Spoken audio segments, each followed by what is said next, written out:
بسم الله والحمد لله والصلاة والسلام على رسول الله. اما کسی که به مخدرات مشغول است، تجارت مخدرات دارد، از تاجیکستان به روسیه یا به جای دیگر، یا که از روسیه یا جای دیگر به تاجیکستان به نمودهای گوناگون خرید فروشی ان همین مخدرات ها را دارد که این نارکوتیک گفته می شود. البته پولش حرام است، زیرا که خود چیز حرام است. هر چیزی رو که الله حرام کرده است مبلغش حرام است.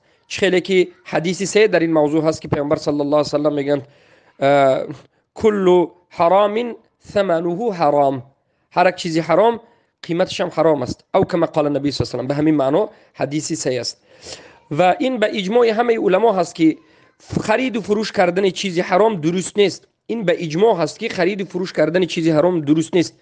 اگر کسی خرید و فروش چیزی حرام بکند، از همون مبلغ به دست بیارد، فایده به دست بیارد، پول کار کند، همون پولش حرام است.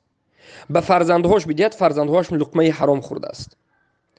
اما مردم عادی اگر به خانه‌اش دعوت کرد، اگر مثلا این انسانی که پول حرام دارد مردم رو به خانه‌اش برای ضیافت و صدقه دعوت کرد، اگر مردم دانند که این پولش از راه حرام آمده است، برادرهای موحد دانند که پولش از راه حرام آمده است، به خانه این نمیروند. از این پول حرام خورد و خوراک که آماده شده است نمیخورند.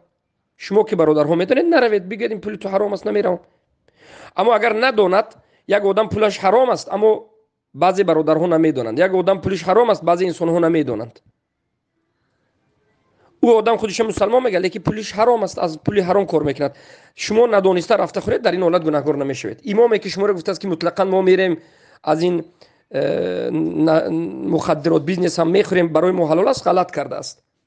اما گفتید گذشته ها پدر ما همچنین کارو کرده است، الله بخشدشون، توبه کنند. بله لقمه ای که در همون وقت کردند و دادن حرام بود.